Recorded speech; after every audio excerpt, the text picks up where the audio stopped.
二姐，二姐，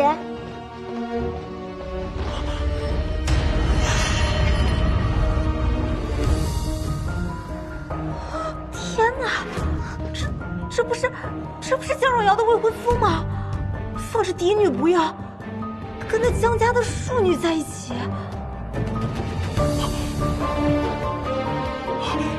怎么会是你？若瑶，方才我喝多了。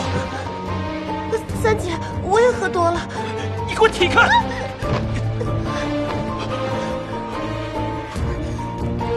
贱人，你竟然爬我未婚夫的床！救我！你给我下来！下来！你给我下来！你这个贱人！他们贱人！不要脸！不要脸！贱人！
竟敢私下幽会，看我不揭发你们！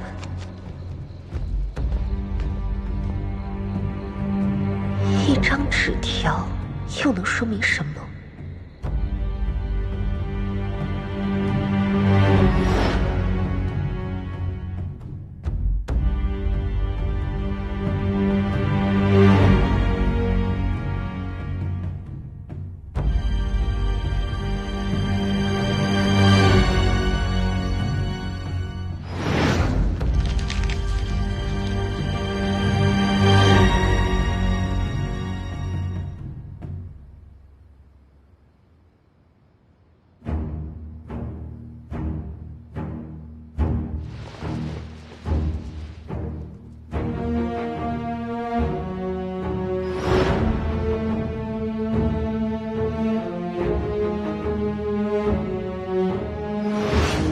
这里有几间茶室，是丽妃娘娘特意安排给你们休息的地方。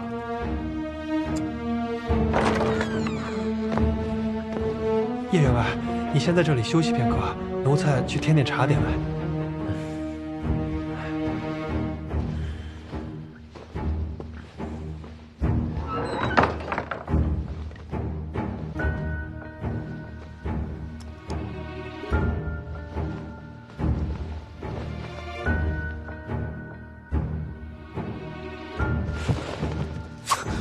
叶时间，你给我清醒一点！你没喝醉？我叶家是生意场上的人，胡伦酒自然没少喝。今日那些来敬酒恭贺的人，有人是来敬酒，有人分明是想浑水摸鱼。我酒量并不差，加上今天喝的不多，只是装醉想看看对方什么意图，然后就被带到了这里。那你方才……我只是看你昏睡着，想把你叫醒而已。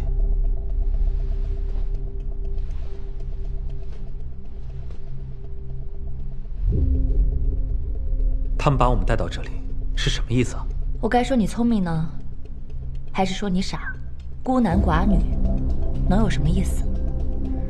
自然是想让我们酒后乱性。你别乱说，我只是想把别人的打算告诉你。那他们这么做，是为了撮合我们？你还没有明白吗？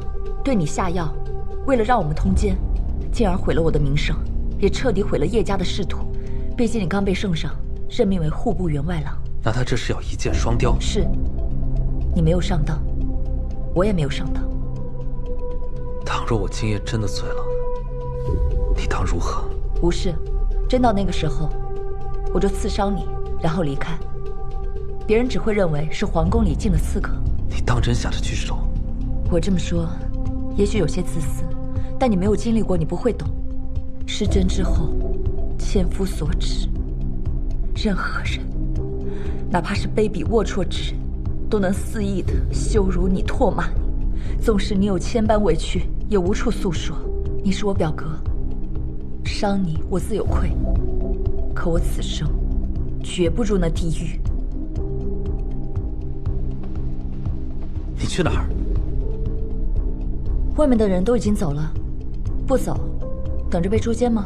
可是你现在出现在他们面前，他们立刻就会知道计划失误。我会找地方藏好，你也快去找个地方。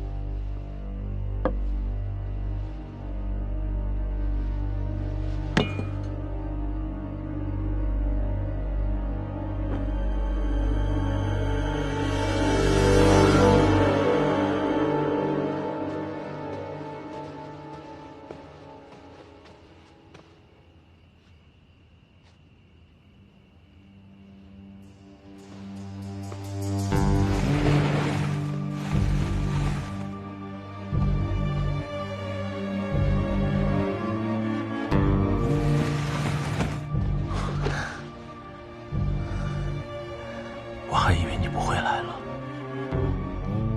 没想到你心里果然有我。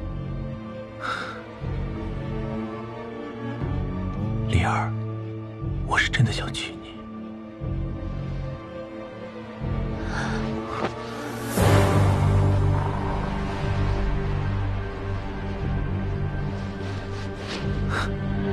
你果然是有带刺的玫瑰。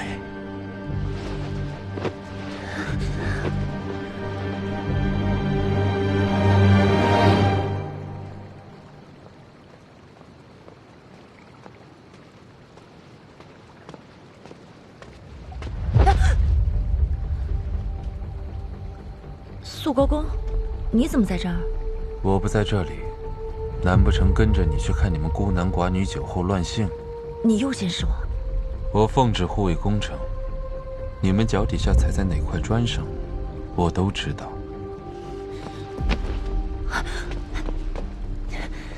为什么要杀沈玉荣？我没有。你忘了，你的剑是我教的。今夜人这么多，绝不止一个人对你身份生疑。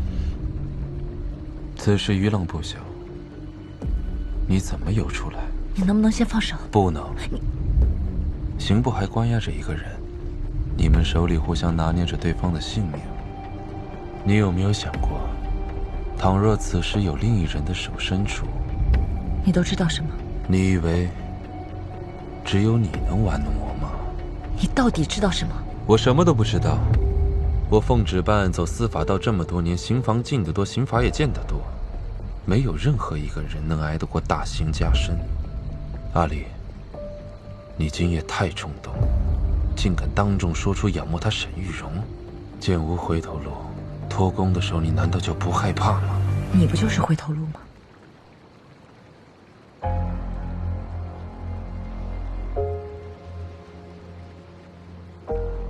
我的路是那么好走的吗？我需要付出什么代价？没想好，不过这是你欠我的第3个人情，我要的多，等你给得起的时候再说。肃国公，宫里的人都踩在哪一块砖上？你真的都知道吗？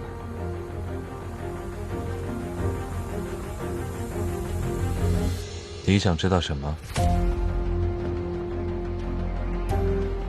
我想知道沈玉荣和长公主踩在哪一块砖上。你都已经猜出来了，还问我干什么？你不是问我今晚为何如此冲动吗？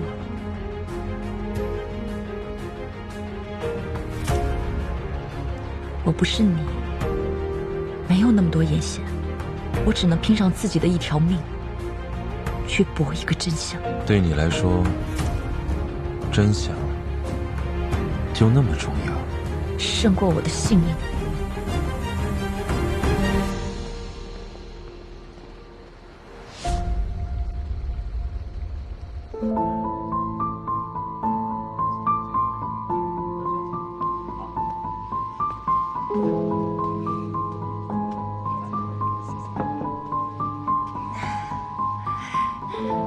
姐妹们，我们已经吃席很久了，不如出去走走，赏赏月。好呀，好呀，好呀，好呀，好呀，甚好。那我们现在就去吧。走，走。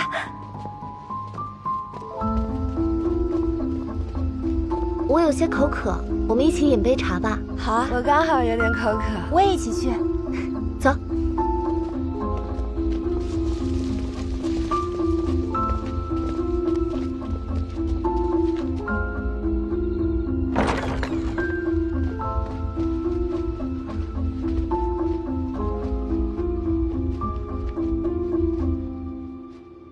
人呢？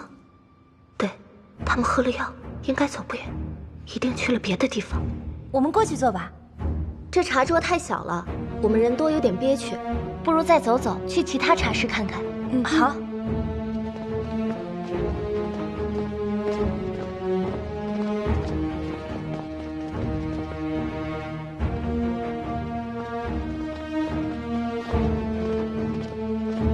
哎，你看啊，这边的花也开了，真好看。一会儿等我们出来的时候，再去那边转一转。好呀。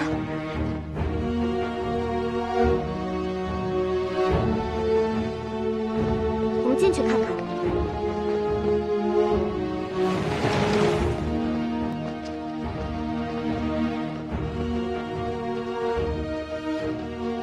二姐，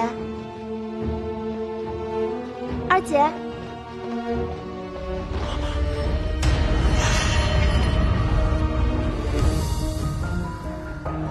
天哪，这不是江若瑶的未婚夫吗？放着嫡女不要，跟那江家的庶女在一起。怎么会是你？若瑶，方才我喝多了。三姐，我也喝多了。你给我踢开！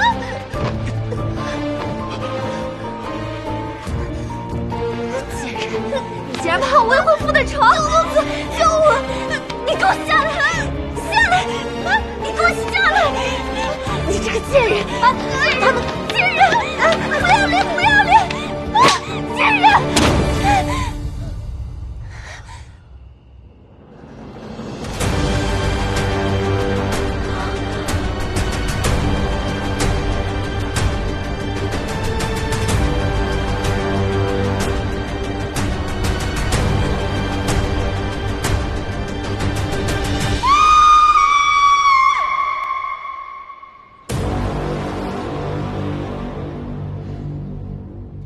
疼！好了好了，马上就好啊！你说你晚上擦，早上擦，中午擦，擦，你除了擦药，你还有别的事儿干吗？大事儿做不了主，小事儿又遭人排挤，我们在这家里是受了多少的委屈？你看女儿的脸都毁成这样，你是一家之主，你只会擦药吗？我们活该被人欺负，贞洁没了，脸也毁了，我们就应该忍气吞声。若是狗被咬了，也得汪汪叫两声吧。够了，都出去。女儿啊，我们的命真的好苦啊！娘，我不苦，我要嫁给周公子。你说什么胡话呢？这周公子是你三姐的未婚夫，你看看你父亲这个身份，这事儿能轮得到咱们吗？现在这时候你要嫁给周家，那真是往死了逼大王，到时候咱们全家都吃不了兜着走。我的脸被江若瑶毁了，清白被周艳邦毁了，不会有哪个正经人家要我的。难道我还能在家待一辈子？还是爹要把我送到真女堂？你说什么混账话！事到如今，爹娘却还是只知道一味的责骂我。你们眼看着江若瑶是大房的女儿，叫我处处矮她一头，任她羞辱作践。我猫只要活到现在，眼看那江离都相过3品之家。你们为我筹谋过哪一处？如今看我先了他江若瑶一步，压了他一头，大房还没闹僵过来，父亲先来践踏我，我为什么不可以嫁给周公子？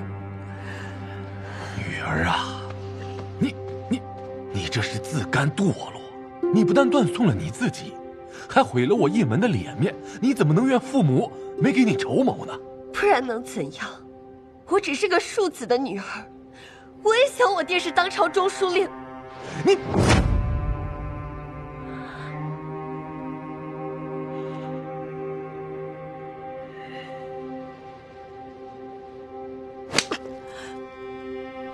平时见你对女儿不闻不问的，今天你耍横了。我觉得女儿说的没错，就因为你是个庶子，前后都矮个一头。他大房到底是个什么呀？庶子，我是庶子好了吧？都怨我。你振作点儿，现在还不是哭的时候呢。当务之急，咱们现在得想个办法，把这个难关渡过去。在劫难逃，江若瑶这门婚事算是毁了。你知道大房为了这门亲事，他费了多少心机？我们能好好的在这儿，那是因为人家还没有杀过来。我看未必。你瞪眼干什么？男女的事儿谁能说得清楚啊？是他们侯府的公子对我们女儿用了强，我们还委屈呢。他季舒然凭什么不给我们做主啊？让他江若瑶把我们女儿的脸毁成这样，我还要打到他那儿去呢。哎呦，姑奶奶，你可就消停点吧。就算这次被混过去了，那大哥也不会让若瑶跟玉娥共侍一夫的，大嫂也不会善罢甘休啊。那是以后的事儿了。现在当务之急是不能让咱们的玉娥和江若瑶对立起来。只要他们俩有共同的敌人，这事就好办多了。你是说江离？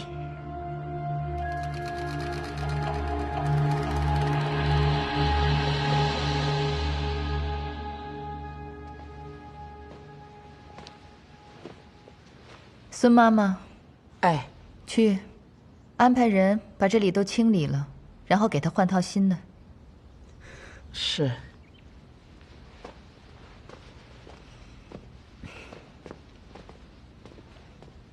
闹够了？我当他是条忠心的狗，再怎么着也不会抢人饭食，这才处处带着他。没想到，竟然从我身边抢人。母亲，你叫我怎么咽得下这口气吗？你还觉得你错的不够？我哪里做错了？就算你恼怒江玉娥爬床，也不应该当着众人的面划破她的脸，带回家关上门，自然有千百种法子折磨她。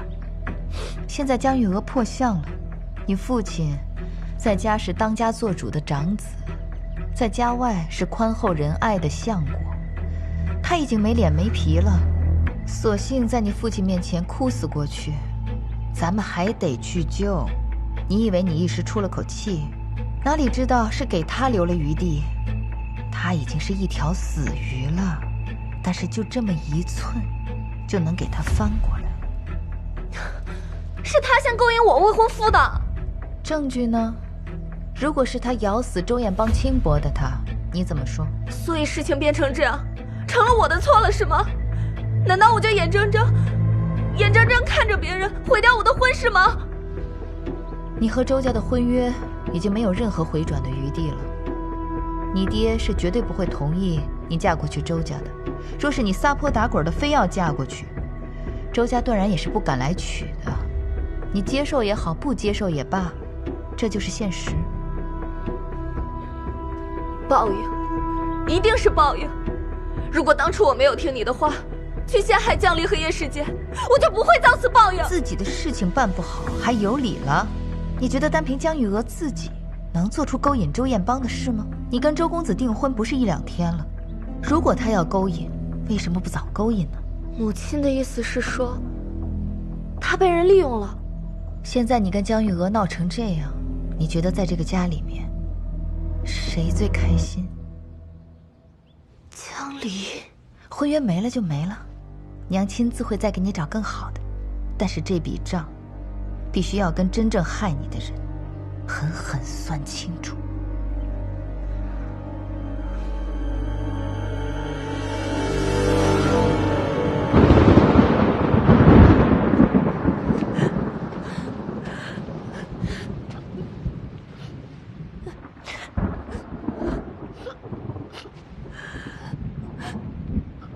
袁白也来了，你们有什么想说的，现在就说吧。大哥，你罚我吧。都起来说话，这成何体统？玉娥她坏了若瑶和周家的婚事，都是我教女无方，我对不起你们，该罚。你们这昨天闹得也太大了，那是皇宫，不是自家后院。我明白夫君为何生气，出了这样的事，若追究下来，的确是我们两家的大祸，他们也的确太不像话了。可如今，圣上不也没言语吗？那是他们命大。昨日之事，我和宁远侯夫人有个私下的默契。这毕竟两家都不好看，他们也想将此事掩盖，风言风语是挡不了的。但横竖不会再出什么大事。我今日在朝堂之上，百官看我的眼神都带着嘲笑。袁兴啊，若玉娥真对周公子有意，早点说出来不就行了？何必做出这丢人现眼的丑事？子不教，父之过，请母亲责罚。还有你教养出来的好女儿，竟然去伤害自己堂妹的脸，这等恶名要是传出去了，谁还敢上门提亲？母亲，此事确实是若瑶不对，但她与周公子自小就感情颇深，冲动之下失了理智也是常情啊。若不是玉娥犯错在先，若瑶也绝对不会这样。说1000道1万，都是玉娥的不是。我今天把玉娥带来了，要打要罚，全凭大哥处置。若瑶和玉娥平时相处的不错，我们与周家走得近，这也不是1、2天的事。因着若瑶还未发嫁，孩子们平常相处的斯斯文文，我是看在眼里的。玉娥这孩子好好的，怎么会突然犯糊涂？若不是若瑶亲眼看见告诉我，我也是不信的。要不是被人陷害，我们家玉娥就算借他10个胆子，他也不敢的。陷害？何人陷害啊？玉娥，还是你自己说吧。大伯父、伯母，我本不胜酒力，可宫宴那天，二姐一直在灌我的酒，等我喝多了头晕想休息，二姐就搀扶着我，说是带我去茶室休息。印象中，我们走了好久好久。现在想来，怕是到了那偏僻之地，到了屋子门口，二姐就借故离开了。我当时头晕的难受，没有多想，只想休息，便进了屋子。哪知周公子也在里头，也喝得醉醺醺的，还把我认成了三姐，然后就……我当时慌得六神无主，尽力挣扎，却是酒劲未过，身子无力，到底抵不过男子蛮力。后来三姐就出现了。这若是偏僻之地，若瑶为何会过去？我不敢妄说。玉娥，你快说呀，玉娥！但说无妨。我是后来听别人说，二姐把我扶到茶室以后，转脸就对三姐说她找不到我了。三姐担心我，这才心急忙慌地找到茶室来，然后就……竟有这样的事！怨我，终究是怨我。若我知分寸，就不该在宫宴上将二姐递过来的酒，也不会酿下如此滔天大错。把江若瑶、江离都给我叫过来，两家人当面把事情说清楚，是谁的错，绝不姑息。那日宫宴太过凶险，好在姐姐有防范，最后所查之事也算顺利。出乎意料的顺利。姐姐，只是那个人是长公主，恐怕以后更加难了吧？我本来以为面圣会是我的一次机会，挑破一层帘幕，让他早来见我。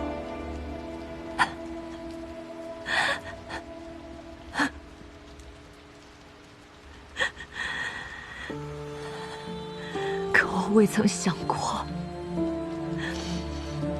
竟是殿下才一声令下，忽然敢不从。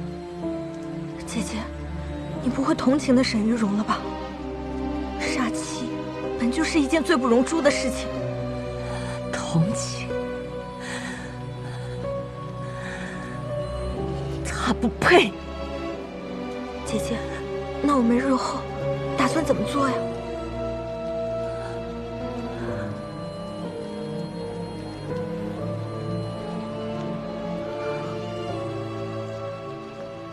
娘子，主君让二娘子去一趟晚凤堂，说是有事要问。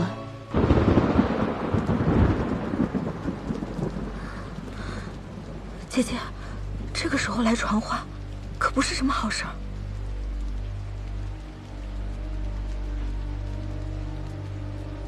反咬一口的人醒了。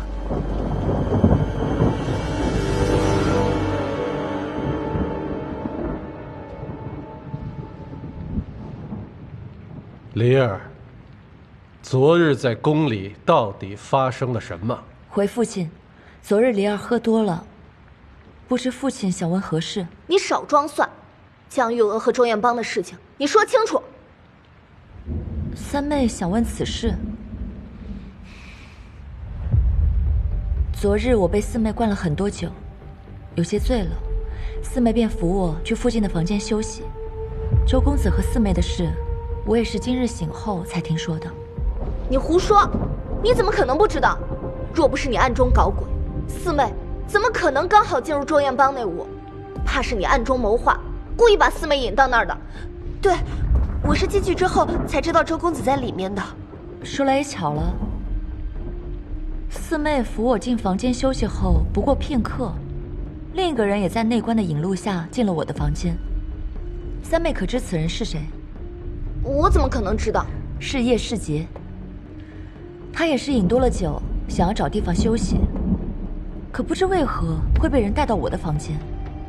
不过幸好，我们二人虽然酒醉，却也知道男女有别，同在一屋，于理不合，随后便分别出去了。对了，我还听说了一件趣事：三妹推开周公子所在房间的大门时，还未曾见到人，便开口喊了一声“二姐”，此事又是为何呀？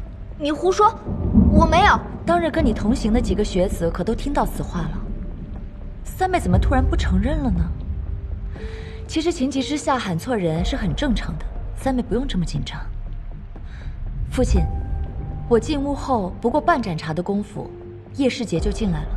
随后我们各自分别回席，叶世杰可以证明我没有时间把四妹送到周公子的房间。叶世杰是你表兄，自然是向着你说话，说不定是你们串通一气。我倒是把你忘了，你说是我把你送到了周公子的房间，可他欲对你行不轨的时候，你为何不喊救啊？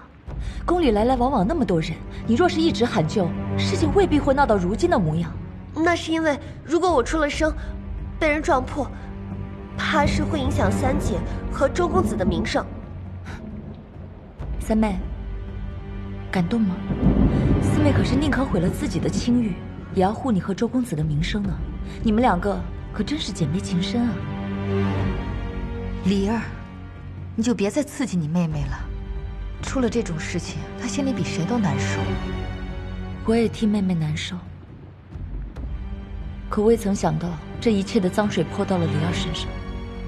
女儿为自己辩驳几句，都不行吗？你不要再狡辩了，明明就是你泼我们脏水，说不定叶世杰在碎尸时就和你暗通款曲，所以你才把他当挡箭牌。你可以不信叶世杰，总不能不信肃国公吧？有他什么事？回父亲，因为是四妹将我送到了房间，梨儿离开时并不知道回去的路，恰巧碰到了肃国公，是肃国公将女儿送回了前殿。父亲想好好为三妹讨个公道，我是知道的，但把我推了出去是小，若旁人知道我们江家姐妹不和，无凭无据便可重伤彼此，也不知会生出何等险恶居心，还望父亲三思。江离，你少装蒜！若瑶，国父明察呀，不能就这么算了。我的命好苦啊！伯父，我这辈子该怎么办？我女儿以后该怎么办？够了！此等家丑，你们有何脸面争吵？传扬出去，让人知道一族姐妹互泼脏水，岂不是天大的笑话？木已成舟，是非对错有这么重要吗？你们就不想想，四丫头现在被毁了容，这今后怎么办？三丫头她未婚夫做出这种事，这以后怎么办？母亲责备的是，孩儿处置不当，我这就和三弟三妹商量如何解决此事。你们出去商量，不要在这里吵我。是。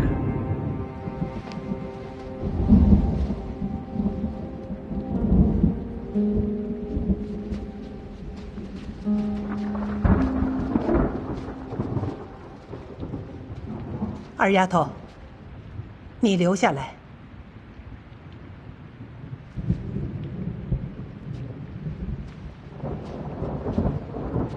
玉娥和周公子之间，到底是怎么回事？祖母最疼爱离儿，离儿不会瞒祖母。昨晚，周彦邦给了我一张小纸条，我不予理会，又恐旁人知晓，离儿便收在了身上。想着宫宴结束了再做处理，直到我听说四妹和周公子的事，才发现离儿身上的纸条不知何时消失了。还真是不知轻重的丫头。起来，你可知错？离儿应该藏好纸条。此事与你无关，我说的是你的错处。祖母，忘了祖母怎么跟你说的？祖母告诉我，在宫里要照顾好自己，照顾好姐妹，遇到任何事，不能自己心里委屈，要回来告诉祖母。你是怎么做的呢？你什么都不告诉我，只能让人先一步提盆，泼得你满身脏水，事后再来澄清，再和那个泼水的人好一通你死我活。偏偏又都是一家人，一荣俱荣，一损俱损，到头来这委屈你还得咽下去。祖母，你是不是还信不过我这个祖母？离儿不敢。以后不管什么事，你都可以告诉祖母，我不是那种是非不分之人。不过这事儿不能不罚，罚你回去抄佛经10遍，三丫头四丫头那边也罚他们抄女戒20遍。离儿认罚。爹，你为什么让我娶江玉娥？她什么身份？她怎么配得上我？怎么，你现在心里还想着要娶那个江若瑶是吗？爹，我求求你了，我知道我做错了，我去给若瑶道歉，她一定会原谅我的。原谅你？爹，居然闯下如此大祸，大难临头了，你到现在还不醒醒？你以为你真的能娶那江若瑶吗？你好好看看，江家的退婚书都发到咱们府上了。江玉娥虽然是庶子之女，可事到如今，倘若她身子没个着落，人再糊涂一些，弄出人命来，到时候圣上震怒，单不说江相国会不会罢休，祖上所有的功勋、爵位什么都留不住，明不明白？爹，可是我告诉你，你怎么待江玉娥那是你的事儿，但是她因你而失节，我们周家必须给她名分。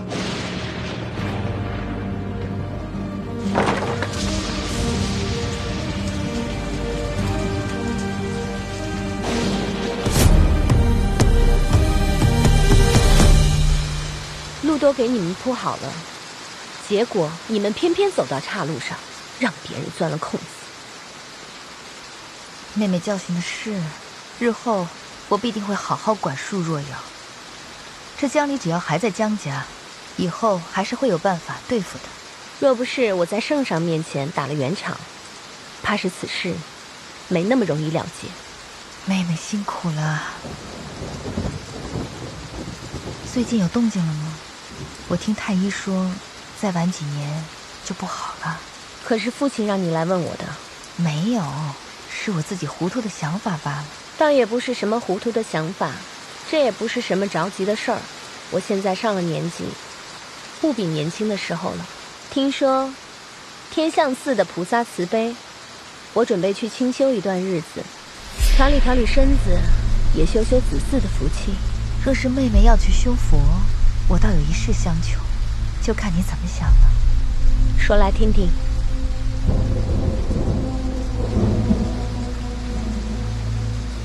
既如此，那么就由我来好好磨磨他的性子。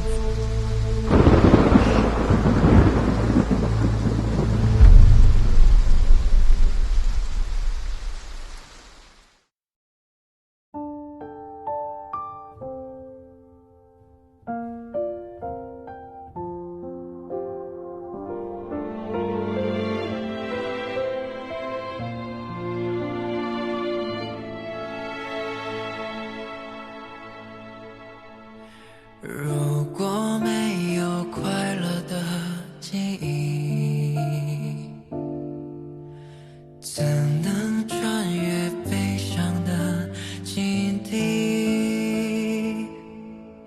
两句槟榔无情的身躯，牵着手，是否能度过雪季？冷风中，长夜里，拥抱着残留的暖意。爱之深，不见底，可否埋葬昨天的叹息？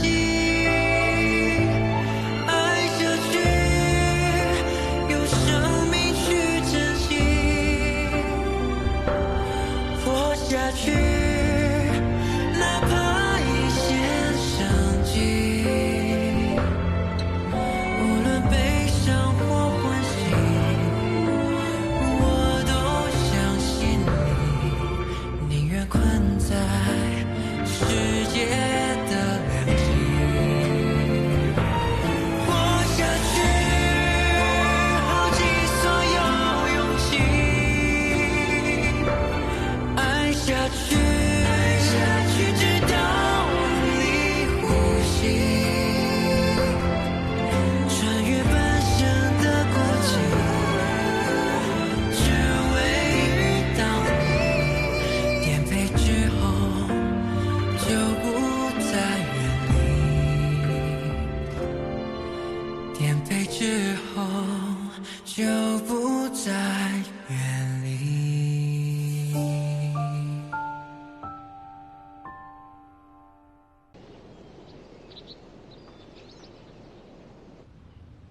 你不应该顶撞婉宁的，你应该先来保阵。我若再迟一步就晚了。满城尽知的长宫宴，沈玉荣绝不能死伤在那上面。婉宁不会轻易咽下这口气，你别以为她不会动你，她可能早就想动你了。那最好了，我倒想看看，她会以什么方式动我。不排除弄死你。我会小心的。萧恒，若是你没了，朕身边就再无可信之人了。陛下，心腹本来就是用来看脏活的，磕碰难免。但放心，死不了。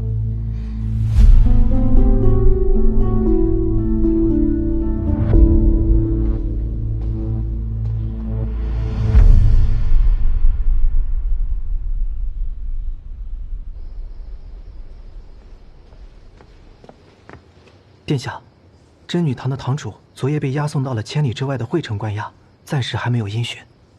下去吧。是。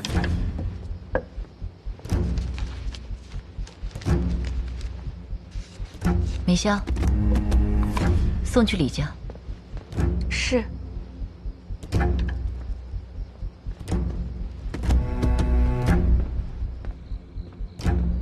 沈玉荣，你到底在别扭什么啊？你好大的胆子，你竟然敢当众拆我的台！殿下不觉得自己有时候太荒唐了吗？那是圣上的赏言，若伤的不是我，是任何一个学生，殿下必遭圣上责罚。殿下就算再不喜欢江离，也不能伤了自己的体面。你竟然敢顶撞我！来人！算了，这不就是殿下想要的吗？我想要什么了？你想要我死？你胡说！婉宁，不要再为师那个江离把自己抱于险境。我护不了你几次，人我已经杀了，我甚至去了青城山，去到了埋他的地方，亲眼看到他的尸体就埋在泥里。可是你不觉得镇女堂那几个人莫名其妙就不见了？这是有蹊跷。那又如何？我在殿下身边。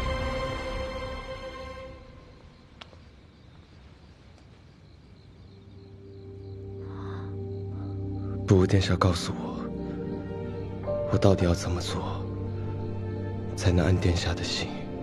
好了好了，你的样子真可怜，我今晚就不罚你跪了。你好生把伤口包好，今晚我给你擦身子。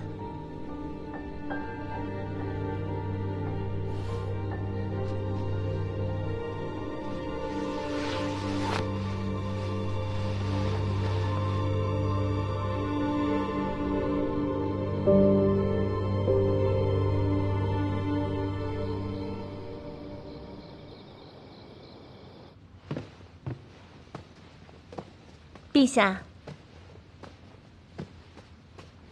这是又聊国事聊到了现在啊。唉，对啊。所以才要到爱妃这儿放松放松。来，臣妾给你好好按按。唉，陛下，臣妾过几日想去天相寺礼佛一段日子。怎么突然想去那儿了？臣妾是想起了夏太后，往年的这个时候，夏太后都会去天相寺小住祈福。如今，臣妾也想去看看，顺便尽尽孝心。爱妃有心了。母后走之后，也只有你爱往朕那儿去了。要是没有你啊，朕可能就再也喝不到母后爱做的酒酿丸子了。陛下还记得呢，臣妾是最喜欢小孩子的。那时候，陛下愿意亲近臣妾，对臣妾来说，何尝不是一种慰藉呢？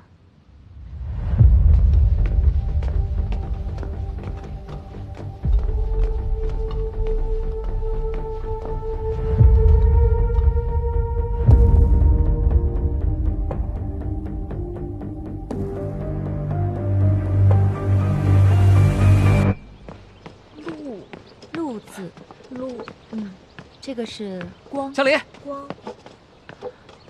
我知道你心情很糟糕，所以我给你带了我最爱吃的点心。谁说我心情糟糕了？还和我装？晚凤堂发生这么大的事儿，我怎么可能不知道呢？接下来你的日子可算是难过了。大郎君，你怎么老说些风凉话？他说的也没有错，之前和他们再有矛盾，面上还是过得去。昨夜之后，彻底撕破脸了。江离，那你打算怎么办啊？去陆阳，叶家。对呀，我怎么忘了呀？你还有一个富可敌国、腰缠万贯、富甲一方的外祖家，而且现在叶世杰刚得圣上钦点，补了户部员外郎，叶家现在是仕途、商道两路皆通。如果你真的可以跟叶家重归旧好的话，别说是伯父，就连祖母也会对你另眼相看的。你为什么突然要去叶家呢？在京城，你现在可是名声大噪啊！就这样走了，岂不可惜啊？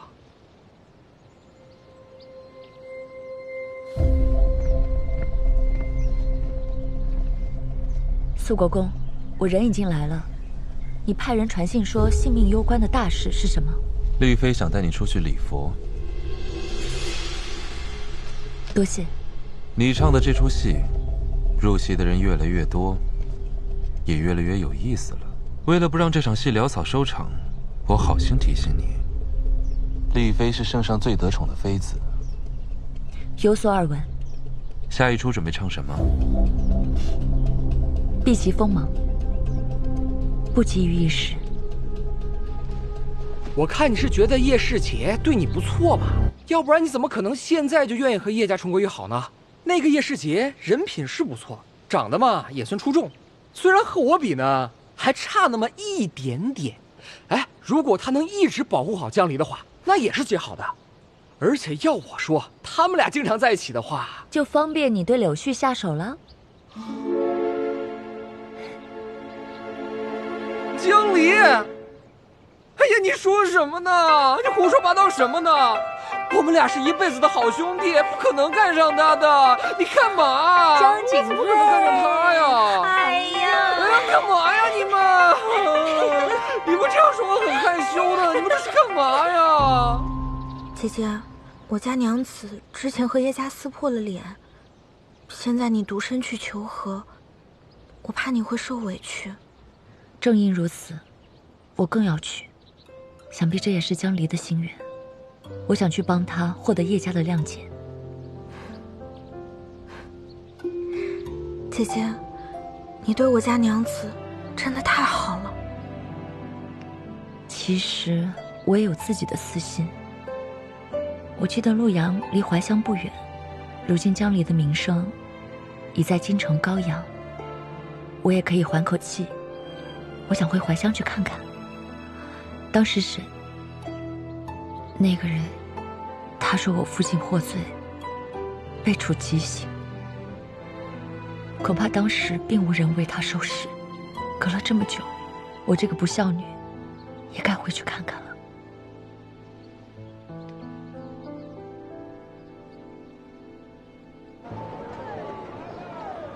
快点，柳絮和叶世杰应该早就到了，快点。好。哎，柳絮，柳絮，你怎么自己先吃了？我早就到了，等了你们好久，你们一个都不来，我就自己偷偷逛了逛。哎，叶世杰呢？叶世杰？叶世杰今天晚上应该是最后一个到。不用。那我宣布啊，我们今天晚上吃喝玩乐，所有的花销都由叶世杰付钱。赞成。等一会儿他到了，我再陪你们逛一轮。好。哎，来了。叶表哥，你此次封官，可多亏我们岁氏夺魁呢。对啊，叶郎君，所以今天你得请客哟。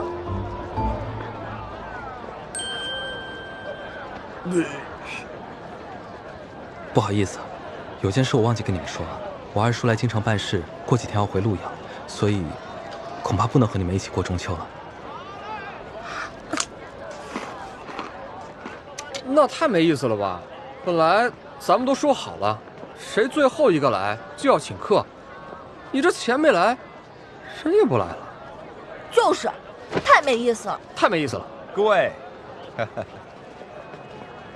我是叶世杰的二叔，我今日啊来的实在不巧，扰了你们几位玩乐了吧？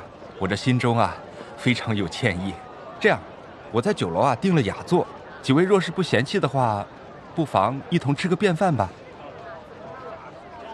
不用了，酒楼上面哪能看得清热闹啊？而且你们述职说话，我们就不打扰了。啊，好，走吧。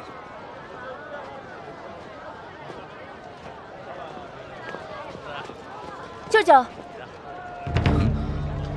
既然舅舅诚意邀请，我也想和舅舅好好聚一聚。好啊。哟，小妹妹，江景睿，你带柳絮好好玩，我回头再约你们。哎，这就走？走啊！就是啊，太没意思了吧？扫兴，绝交，回家。哎，你干嘛？刘旭，我知道那边有个游戏，需要2个人一起，而且还有奖品呢。谁要和你玩啊？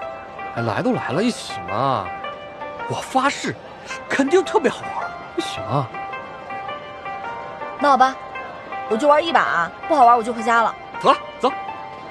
早就听世杰提起过你，只是没想到这多年不见，已经出落得如此标致了。刚才喊我一声啊，让舅舅好生意外，差点认不出你来了。客官这边请。舅舅许久未见阿离了，自然是认不出。正因如此，今日团聚，我们才要好好庆贺一番。是，来来来，坐坐坐。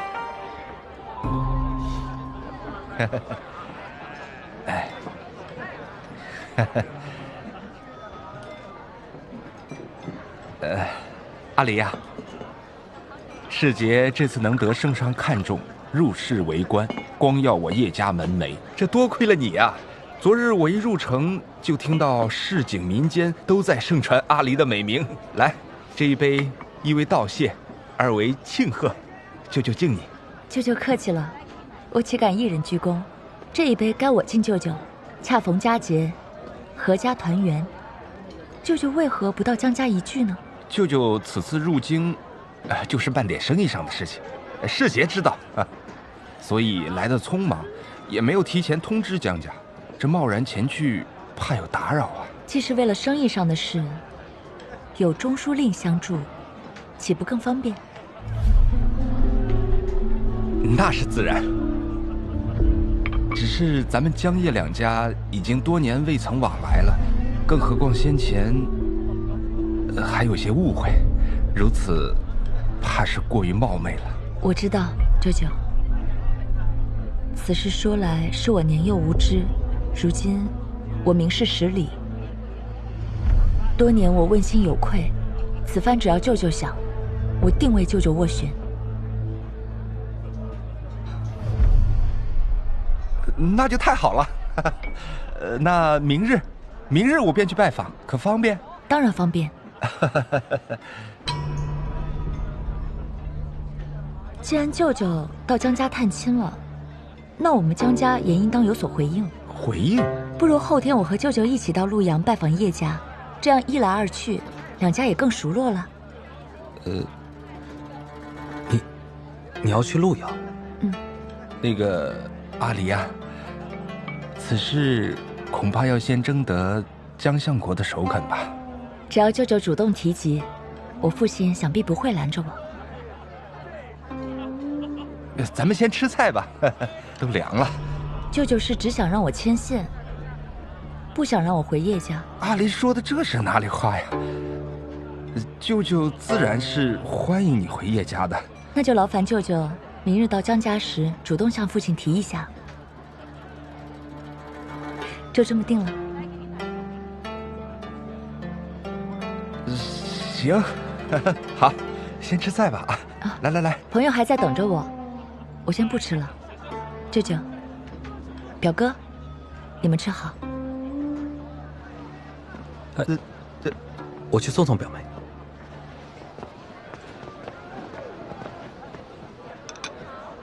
这个江里不简单呢。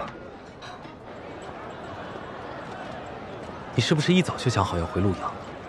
叶家终究是我外祖家，这么多年了，有些误会该澄清了。怎么这么突然？进宫时，我们被设计一事，你可还记得？记得。其中，有我那2个妹妹的手笔。他们2个？怎么会？所以我在江家的处境，表哥清楚了。你现在还会疑惑我为什么突然想回陆阳吗？你叫我一声表哥，那日后在京城里，我会尽我之力好好护着你。多谢。我送送你吧。舅舅还在等你，你先回去，我自己走就好。好。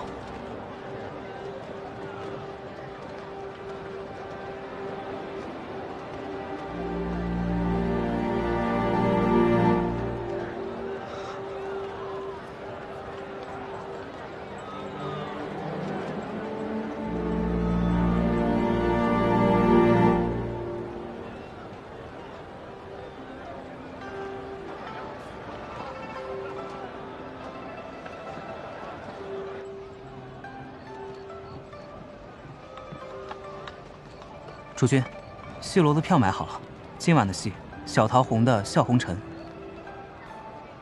你今晚还要去看小桃红啊？你就不怕那边察觉对你下手啊？依我看，咱们不管3七21，先把这戏班子端了，慢慢审，这样最安全。我是安全了，可这戏也没了。主君，会有性命之忧啊！你还看戏呢？打草惊蛇。哎，你在教我做事啊？陆基说的没错，想要钓大鱼，就得放长线。不仅要看，我还要找个人跟我一起看，把这戏做足。找人？找谁啊？要这么麻烦吗？我陪你看不就得了？愚蠢！哎，我说姓陆的，你今儿个怎么那么啰嗦呀？哦，我知道了，你想去看戏是不是？行行行，你去。找一个柔弱女子。开玩笑，咱暗卫啊可都是男的，女的。九月，找他还不如大街上随便拉一个呢。那就在大街上随便拉一个。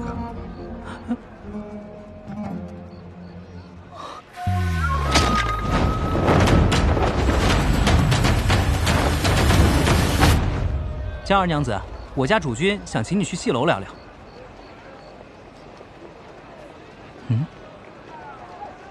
你要是不肯去，走吧。好。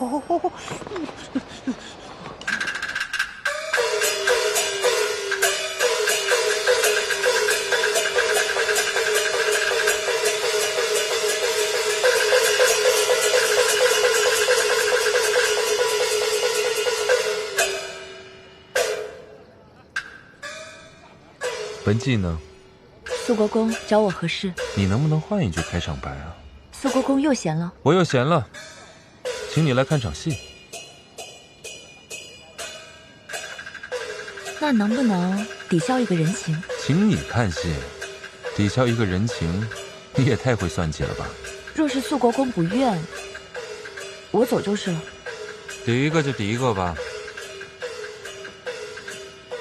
还剩2个。你也算得太清楚了吧？是怕你吃亏，我时时刻刻都在算着。3种茶，任选1杯。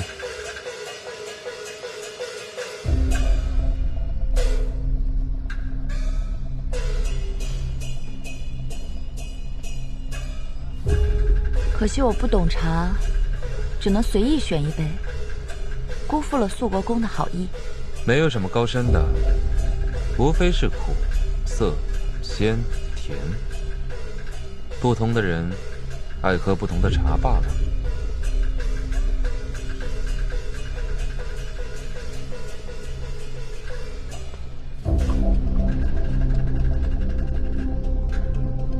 我选了杯苦的。江二娘子明明选到了最甜的熟茶，却喝着苦，这说明在江二娘子心里啊，藏了件苦事。肃国公说笑了，或许我的味觉与旁人迥异，旁人喝着觉着苦的，或许我觉着甜呢。那在江二娘子眼中，什么是苦的事呢？生老病死，爱恨情仇，这个世上苦的事多了。爱和情，在江二娘子心中是件苦事。肃国公，你请我来看戏，不会就是要跟我聊情和爱的事吧？不行吗？不行。看戏吧。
阿离果真是懂戏之人啊！我瞧你都看得痴了。这出戏看着着实不错，好戏还在后头呢。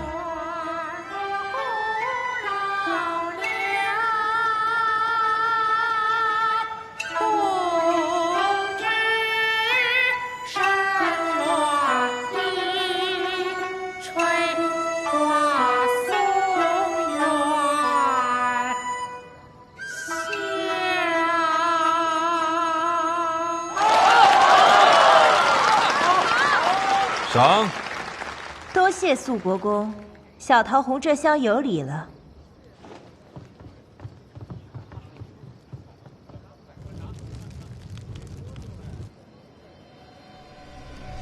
肃国公，今日的戏你觉得怎么样？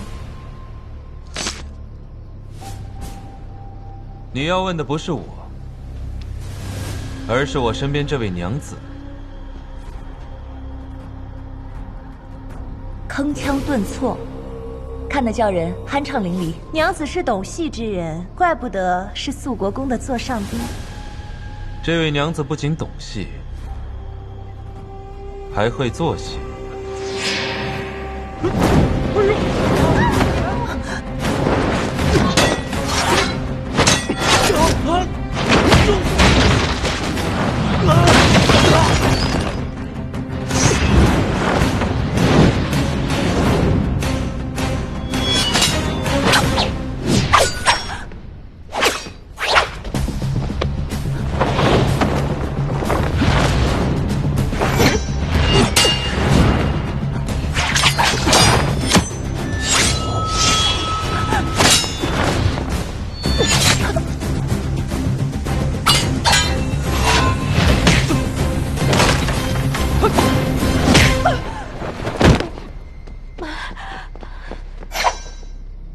留活口，务必审出幕后主使。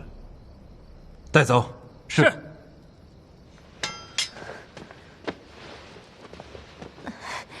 谁欲让岁半重回花蕊，在燃烧热泪浇灌如心扉。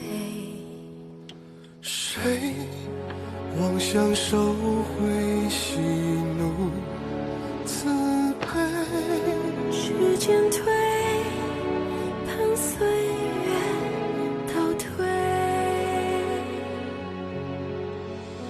一代见观众不悔，曾经沧海。多谢苏国公，这是你主动为我包扎的，不算我欠你人情。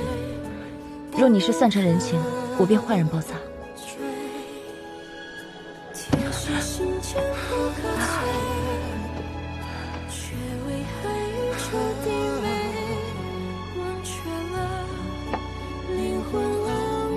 你就这么怕欠我人情？人情也是债，终究是要还的。人活着已经负重不少，欠债过多，一路掣肘。可你在情事上曾祝我前途坦荡，你自己忘了吗？你在怪我？从你将我换到这戏楼开始，说得好听，我是你的座上客，实则就是你的幌子。遮掩你身边的人埋伏戏楼，让戏班子掉以轻心。至于你说我怪你，不至于。我这个人能对肃国公有这点用，已十分感激不尽。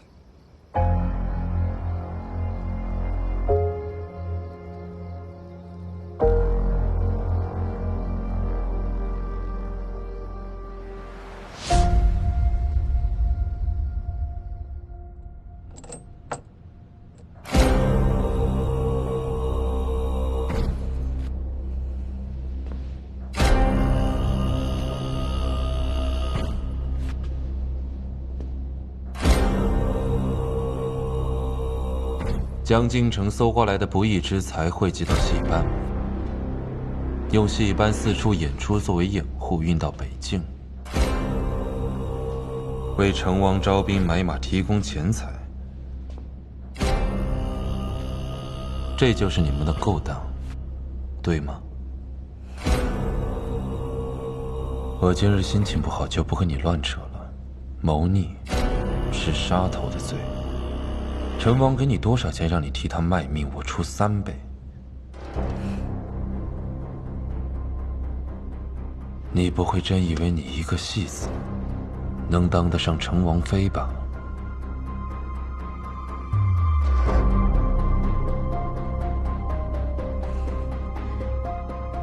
我烦了，陆基，在他脸上给我画个戏字，灌上哑药，挑断手筋脚筋扔出去。若是成王还要你，我再送你3两当做路费。主君今儿是怎么了？平日里不都要戏耍半天的吗？还不动手？不用落泪。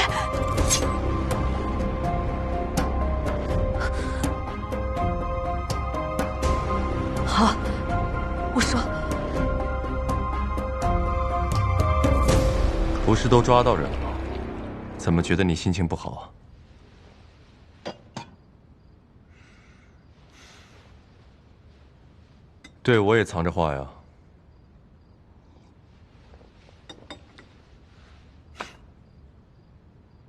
行吧，你不想说就罢了。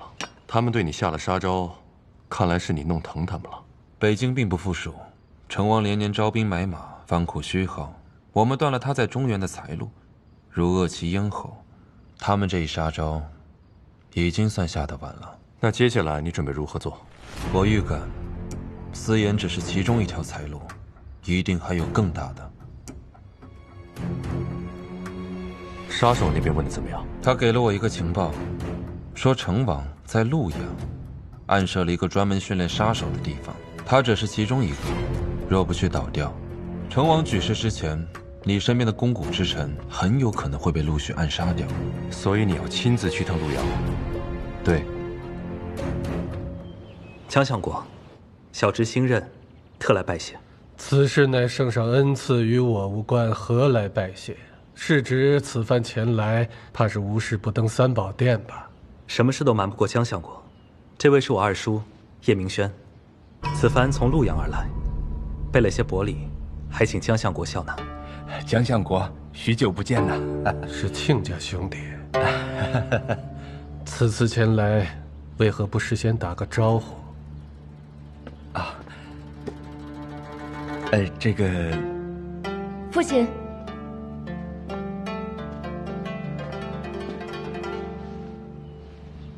父亲，我们正好在灯会上遇见了，聊得甚是投机，又不能太晚，我就邀请了叶表哥，还有二舅，一起来家里了。请坐。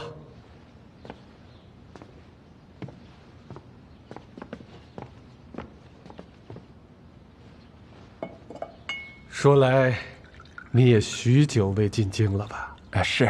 此次前来，一是处理一些生意上的事情，这二来是看看我这贤侄，毕竟离家这么久了，家中难免牵挂。日后同是在朝为官，还要劳烦江相国多多照看。言重了，叶氏侄才华横溢，想必用不着我提携，亦可平步青云。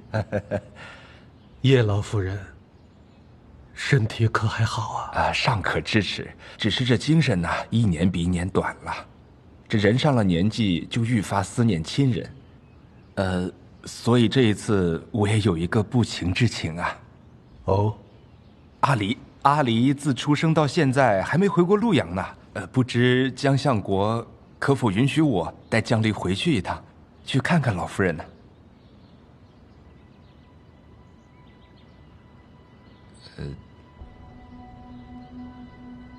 回潞阳吗？是，阿离小时候是不愿意，不过现在长大了嘛，我也问过他的意思，他也想回去看一看。这潞阳路途遥远，离儿刚回来不久，此时南下，不合适吧？父亲，离儿从未去过潞阳，若是父亲允许，二舅愿意带我回去。我想着，正好趁明义堂岁事结束，学礼无事，我想回陆阳看看。这一路上舟车劳顿，你又从未去过陆阳，吃喝不惯吧？父亲多虑了。梨儿在青城山的真女堂住的都能习惯，这陆阳不比真女堂要热闹得多呀。我听你母亲说，这几日丽妃娘娘想要带你一起去修佛，圣旨马上就要传到，在这个时候，你还是待在京城比较好。既然二丫头那么想去陆阳，就由她去一趟吧。母亲，丽妃娘娘那边可以等她回来后再去。我们让舒然去说一说，丽妃娘娘年幼稀老，定会体恤的。为了岁事一事，二丫头啊也是连日受苦，全当是出去游玩放松了。再者，从前叶老夫人也是很疼二丫头的，如今长这么大了，是该回去看看的。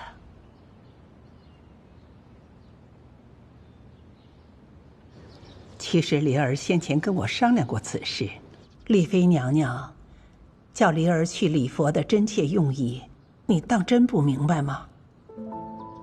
事情过去就过去了，哪怕梨儿真有过失，你又能说三丫头和四丫头就完全没有过错吗？你总归是一家之主，也不能偏心到这份上啊。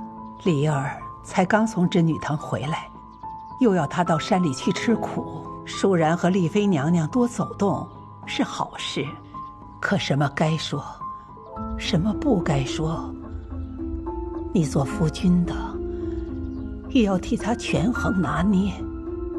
舒然呐，私心重，难保有什么不该说的会传到圣上耳边。你做相国的在朝为官，成天被人问及儿女家事，总归是不好的。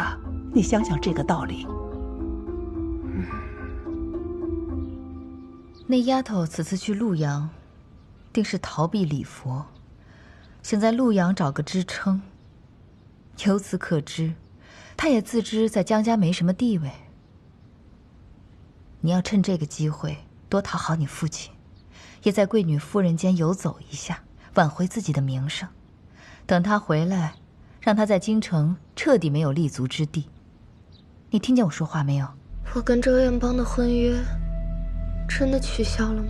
以后还有更好的。可是我是真的心悦他。瑶儿，你现在还小，等你长大了就会知道，情爱是这个世上最不值钱的东西。我只想要周公子。我已经帮你寻了另外一门亲事，以后不许再提他了。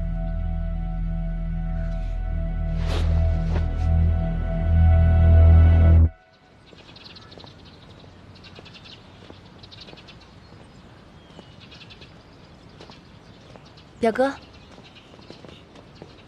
江离，你拿着，这个是你爱吃的，这个呢，是清热解暑的，这个放在路上不容易坏啊，你多吃点。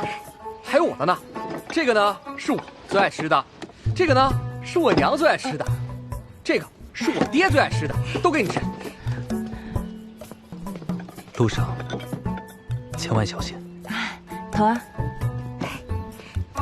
你们给我这么多好吃的，都是你们最爱吃的，你们爹娘最爱吃的，你们想胖死我呀？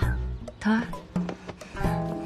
你出这么远的门，这一路上也不知道会不会缺什么。缺什么呀？叶家是商贾大户，什么都不缺。我已经嘱咐过二叔了，路上一定会好好照顾他的。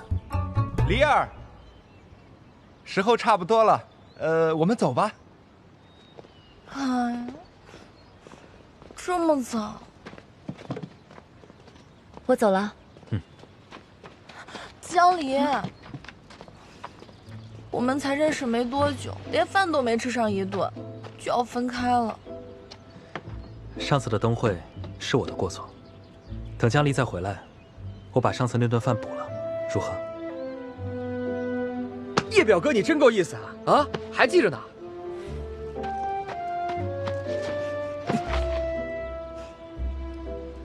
谁让你补了？我就要将离做东，因为这是你欠我的。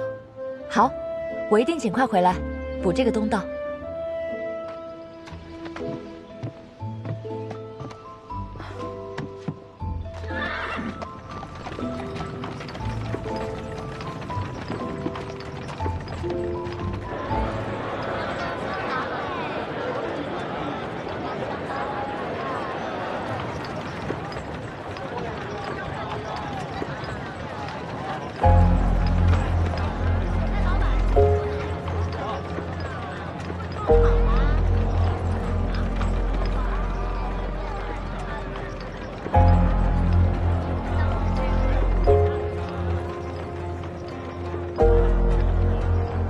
再回这里，我定要他们付出代价。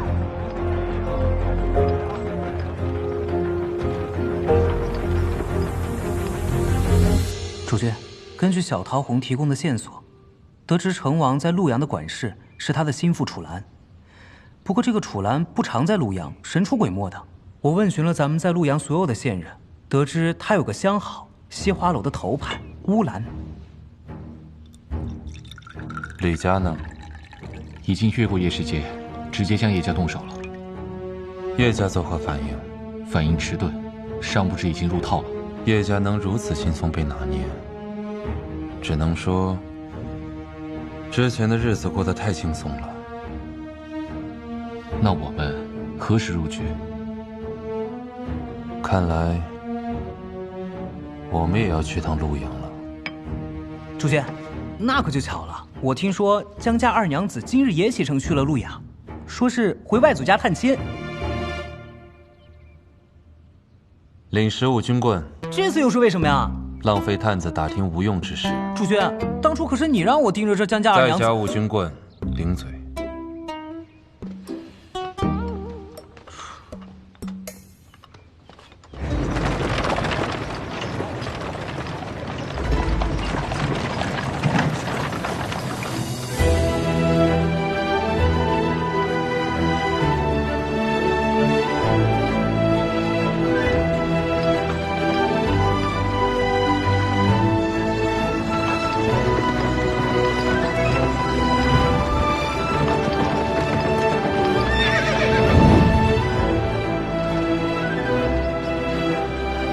阿福，主人，你先回宅里告知老夫人和夫人一声，就说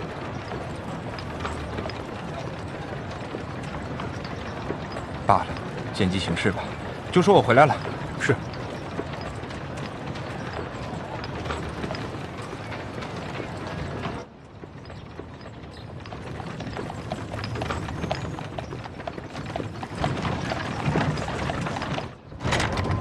夫人，我回来了。夫人，阿离来。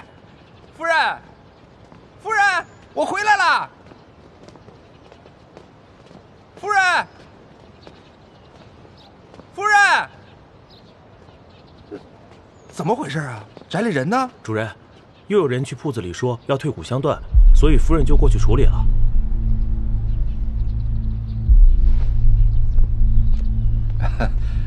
阿离，你二舅母去铺子上处理点事儿，我晚点再带你见见他们啊。好。走吧。嗯。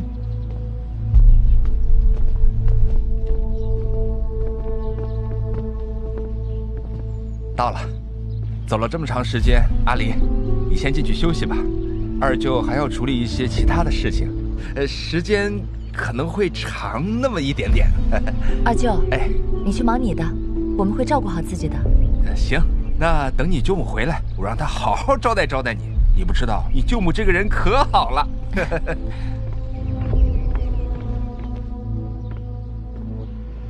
姐姐，这叶家怎么一个人都没有？是不是给你下马威呢？叶家是不是遇到了什么麻烦？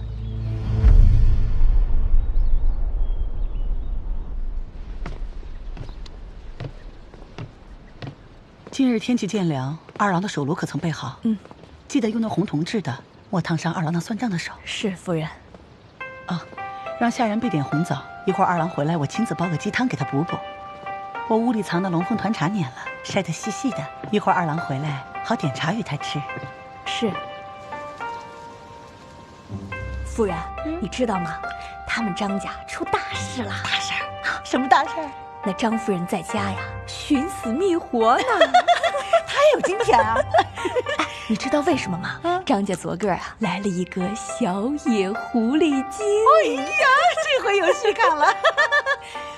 哎，那小狐狸精长什么样子？哎，她吧就长得像夫人啊。咱家来了个小野狐狸精。什么？出大事了！出大事了呀！叶明轩，叶明轩，你个负心汉，你给我出来！二郎人呢？刚出去了。小野狐狸精竟然敢进我叶家大门！你看我怎么撕了你！夫人，出来！夫人使不得呀！您身份尊贵，怎么能亲自去找那个小野狐狸精呢？小心着了他的道。什么道？这人在盛怒之下，最易做出冲动之事。不管您是打了还是骂了，这不就给那小野狐狸精在主人面前做文章的机会了吗？夫人，别脏了您的手，带我先去一探究竟。也对，我先回屋里等着，你去动手，看今天非撕了他不可。瞧好了，开门！给我开门！谁呀？快开门！快开门！开门呀！你听见没有？你就是那个小野狐狸精的妹妹吧？你是谁啊？叫你们家主子给我出来！我问你是谁？你有什么资格问我是谁？叫你主子给我出来！别脏了我叶家的地方！哎，你怎么说话呢？这可是你们家主人亲自安排我们住这儿的。小野狐狸精，你给我出来！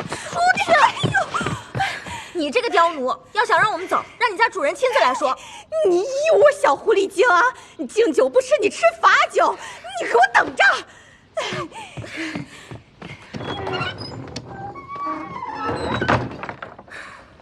童儿，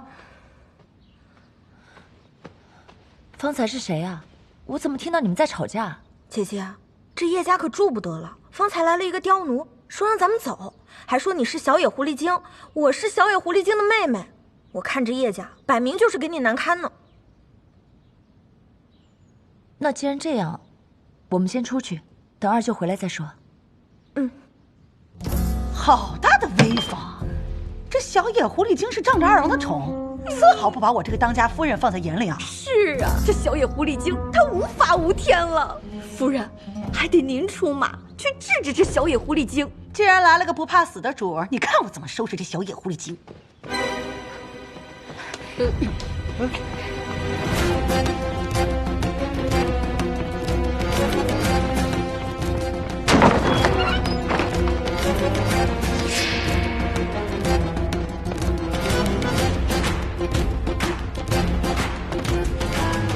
夫人，这个小野狐狸精，莫不是自知大事不妙，跟主人告状去了？小野狐狸精，叶明轩，饶不了你！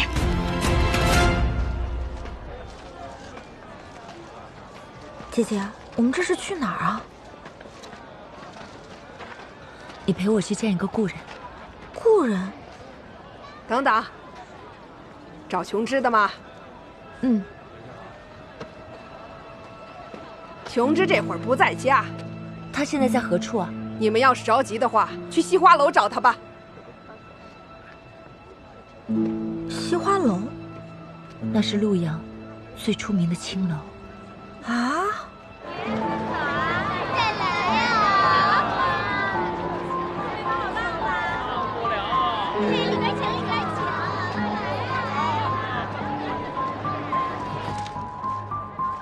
主君，这个乌兰的警觉性很高，如果提前布控，我担心他会有所察觉。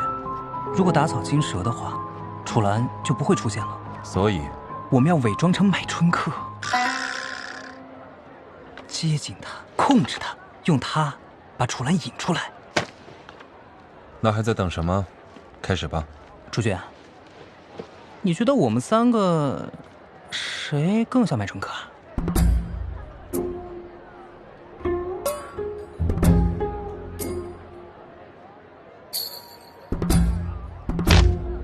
哎呀，公子啊，你怎么才来呀？乌兰约好了。哎呀，好好好，您稍安勿躁啊，那个乌兰马上就好。来来来，在这先坐一会儿啊。闹闹，来了一个娘子。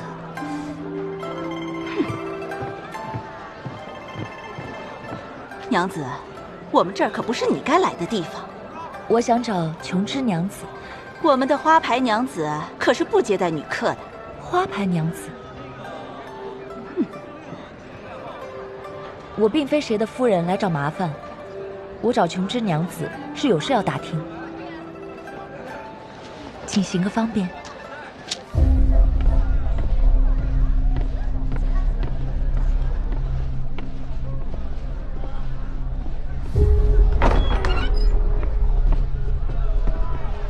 娘子，这便是琼枝娘子的房间了。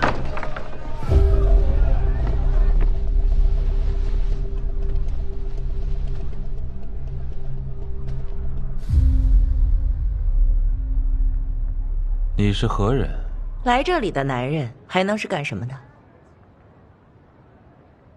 说来这位公子，倒是样貌出众，一身红衣，看上去比乌兰还要娇俏几分。现在乌兰还没来，不如同我一起入座饮茶。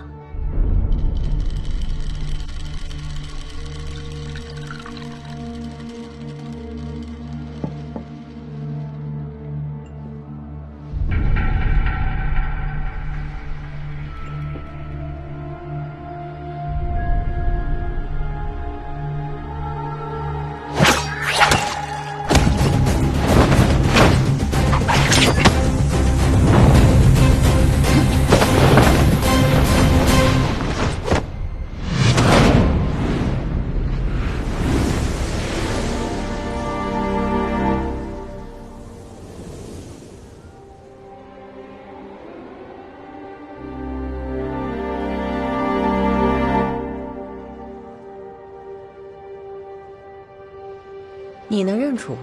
我查案这么多年，没有伪装可以逃过我的眼睛。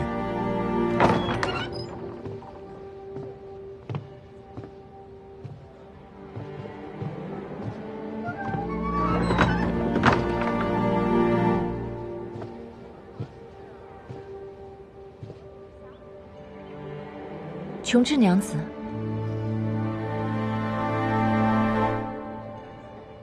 娘子寻错房间了吧？娘子想听曲儿还是想喝酒啊？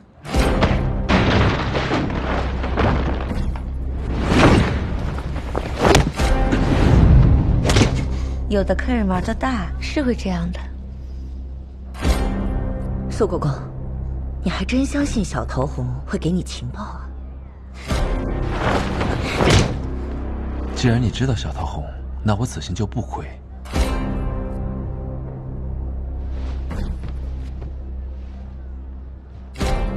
我来找琼枝娘子，是有事要问。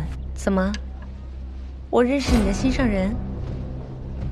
或许是我认识你的心上人。我都不知自己有心上人呢。怀乡县令之子薛昭。